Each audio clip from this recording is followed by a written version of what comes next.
राजगिरामी कर्नाटक में कांग्रेस हुकूमत को 2 साल मुकम्मल हो चुके हैं और इस वक्त उनकी मुहासबा करने का वक्त आ चुका है कि कांग्रेस हुकूमत ने 2 साल में क्या किया। बहके बहुत कुछ किया होगा और किया है तो उसका इजहार भी करना चाहिए, लेकिन मुसलमानों और अक़लियतों के साथ किए गए वादों का क्या हुआ। उस वादे में एक सबसे बड़ा वादा था हज़रत टीपू सुल्तान शहीद रहमतुल्लाह अलैह की यूनिवर्सिटी को बनाने का था, लेकिन ये वादा भी धोखा साबित हुआ।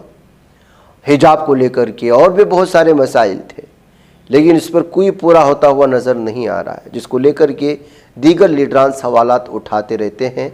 इसी में जनाब मजहर साहब भी हैं, जो कर्नाटक हुकूमत की 2 साल की तकमील के मौके पर बहुत सारे इल्ज़ामात भी लगाए हैं और फिर अक़लियतों के मसाइल पर खामोश रहने और वादे पूरा न करने को लेकर के उन्होंने एतराज़ात जताए। आप इसको सुन लें।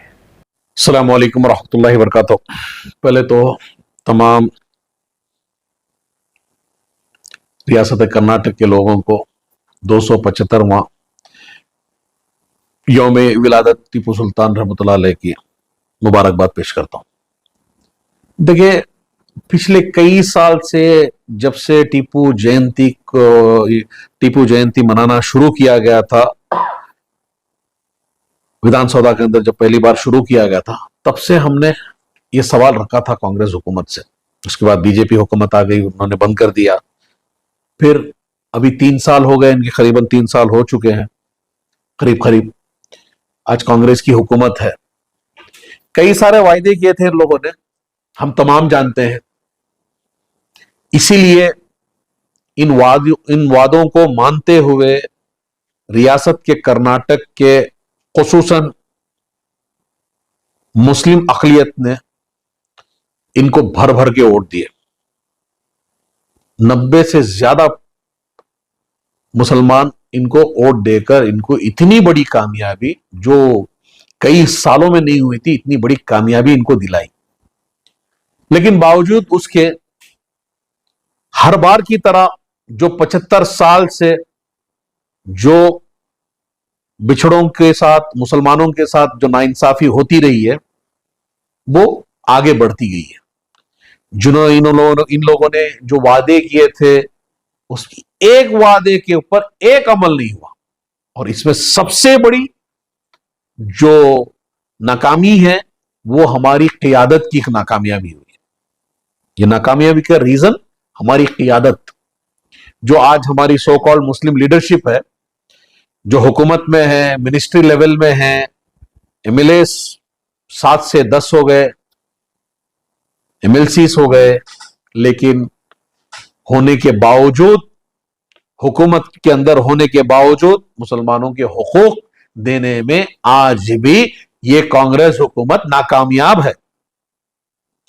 इसी टीपू जयंती को जब बनाया गया था और इस बार के इस टर्म के असेंबली इलेक्शन पे लड़ा गया था, बड़े शोरों से आज के हमारे मिनिस्टर साहब ने कहा था कि मुसलमानों के लिए हम टीपू सुल्तान के नाम पर एक यूनिवर्सिटी बनाएंगे। यूनिवर्सिटी तो छोड़िए साहब, उसके नाम पर अभी तक जगह भी अलॉकेशन नहीं हुआ। जगह तो छोड़िए साहब, उसके नाम पर आपने एक डिजाइन तक भी नहीं बनाया। ये आपकी क़ियादत है। ये क़ियादत ऐसी है आज कि यहां पर सिर्फ और सिर्फ, जैसे वो 2014 का सभी को याद होगा, मोदी और अमित शाह ने जोर जोर से कहा था कि हम हर भारतीय के अकाउंट में 15 लाख डालेंगे। तो उसके बाद जिस तरह अमित शाह ने कहा कि भाई ये तो एक इलेक्शन का जुमला था, उसी तरह आज ये कर्नाटक रियासत की हुकूमत, कांग्रेस की हुकूमत जुमलाबाज है। आप एक बताइए, ना डेवलपमेंट हो रहा रियासत के अंदर, इंफ्रास्ट्रक्चर की हालत क्या है हम तमाम को पता है, नौकरियां नहीं है। इन तमाम चीजों के ऊपर इन्फ्लेशन तो आसमान छू रहा है। इसके ऊपर क्या है हुकूमत का जवाब? क्या है? मुसलमानों के अंदर तो ज्यादती हो रही है। आज तक हिजाब के ऊपर जियो पास नहीं हुआ। इसके जवाब कौन देगा? इसका जवाब हम मांगते हैं सीएम सिद्धरामैया से, डिप्टी सीएम डीके शिव कुमार से, माइनॉरिटी मिनिस्टर जबीर अहमद खान साहब से भी मांगते हैं हम। आप वक्त, माइनॉरिटी, हाउसिंग, पता नहीं और के पास माशाल्लाह कितने कैबिनेट्स हैं, बावजूद उसके कौम के लिए ये काम जीरो। बताइए क्या किया आपने? बड़े बड़े प्रोग्राम ऑर्गेनाइज करने से उसका कोई फायदा नहीं होता साहब। आज अवाम के लिए आपने क्या किया वो बताइए, दीजिए उसका हिसाब। माइनॉरिटी के लिए बड़ा बड़ा फंड अलोकेट करना नहीं है, उसका इस्तेमाल क्या हुआ बताइए। पिछले 3 साल से माइनॉरिटी का पैसा कहां पर, कितना, कैसे खर्च हुआ बताइए। You are liable to the people of Karnataka, specially the Muslim community, minority community. बताइए आप, कोई नहीं है डेवलपमेंट के बारे में। आज शहीद के नाम पर वोट लिए, लेकिन उनकी आवाम के साथ उनकी हुकूक अदा करने में नाकामयाब रहे। यह हुकूमत है कर्नाटक का, आज यही रवैया चल रहा है। अभी आने वाले करीब दिनों में बीबीएमपी भी आ रहा है, इसको लेकर फिर से मुत्तहिदा माज एक्टिव हो गई। इस पर आपका क्या कहना है? और देखिए साहब, आपका यह सवाल बड़ा बेहतरीन सवाल है। जो तंजीमें, जो इदारे, जो पर्सनालिटीज, जिन्होंने इस इलेक्शन में इनके साथ खड़े होकर इनके वादों को मानते हुए इन लोगों ने जो इनको वोट दिलाया था, उसमें एक तंजीम, ना एक पर्सनालिटी, ना एक ऑर्गेनाइजेशन, कोई भी हो, सवाल नहीं कर रहा साहब। जाते हैं, सीएम से मिलते हैं, रिप्रेजेंटेशन देते हैं, वापस आते हैं। हमने भी बड़ी कोशिश की, लेकिन हम जैसे उनको तो अपॉइंटमेंट भी नहीं देते। आपको मेरे अपने पिछले वीडियो में भी बताया था, काफी सारे महीने हो गए, मैंने तो आपको मेल भी बताया था कि हमने मेल किया, फोन किया, रिप्रेजेंटेशन देने के लिए। यहां पर ऑपोजिशन को चांस ही नहीं देते लोग। और जैसा आप कह रहे हैं कि आने वाले दिनों में जीबीए का इंतखाबात आने वाले हैं, उसकी डिलिमिटेशन हो चुकी है, कुछ ये पड़े हुए हैं। अब देखिए कैसे ये बरसाती मेंढक कैसे बाहर आ गए अपने आखाओं की गुलामी करने के लिए। ये बरसाती मेंढक सिर्फ और सिर्फ इलेक्शन के टाइम में बाहर आते हैं, या पता नहीं अब किस ऑर्गेनाइजेशन की बात कर रहे थे। ये तमाम सिर्फ कांग्रेस की गुलाम है, इनकी गुलामी करते हैं, सिर्फ इनको बुलाते हैं। ये कौन सा प्रोग्राम कर रहे थे आप? किसका प्रोग्राम था कल? बताइए आप। ये प्रोग्राम तो कांग्रेस के लिए किया गया है, हर बार करते हैं लोग। कभी नूर मस्जिद में कर दिया, यतीम खाने में, कभी खादरिया में कर दिया। ये तो सिर्फ और सिर्फ कांग्रेस को किस तरह से वापस फिर से मौका दिए कि किस तरह से कांग्रेस और बढ़े, किस तरह से कांग्रेस और डेवलपमेंट के काम पीछे करे, किस तरह से कांग्रेस और मुसलमानों को दबाए। इसका यही नतीजा निकलने वाला है, और इनके भी मकसद वही है। आते हैं, सामने बिठाते हैं, भाई कांग्रेस के अलावा हमारे पास कोई ऑप्शन नहीं है। भाई ऑप्शन बनाओ, खियादत अपनी चुनो, प्लेटफॉर्म अपना बनाओ। क्यों कांग्रेस की बैसाखी पे चलना चाह रहे हो आप? क्या सिर्फ मुल्क के अंदर कांग्रेस के अलावा दीगर पार्टियों में वो काबिलियत नहीं है क्या? बताइए आपकी। आपके बड़े से बड़े लीडर को लेकर आके सामने बिठाइए, बैरिस्टर असदुद्दीन ओवैसी साहब के सामने। काबिलियत है? जो काबिलियत असदुद्दीन ओवैसी साहब की है, वो काबिलियत है क्या किसी भी लीडर में आज हिंदुस्तान के? बताइए। अब कहने के लिए आपको शर्म आनी चाहिए। क्या आप इन 3 साल में जब वोट दिला के चले गए, वापस आके सवाल किए क्या कि क्या हो रहा है मुसलमानों के साथ? आज क्या क्या हालात गुजर रहे हैं? क्या हम नहीं जानते अब तक डीजे हल्दी, केजे हल्दी के कितने बच्चे बाहर आए? ये लड़ रहे हैं, वो लड़ रहे हैं, इनके ऊपर इल्जाम, उनके ऊपर इल्जाम, नतीजा जीरो। 3 बच्चे बाहर आए, 3 इकरार जुर्म कर चुके हैं। अभी 33, शायद 33 या 34 अभी भी जेल में हैं। इनकी रिहाई के ऊपर क्या हुआ? खत्म हो गया, 3 बेल मिल गए, खत्म। दीगर का क्या हो रहा है किसी को नहीं पता।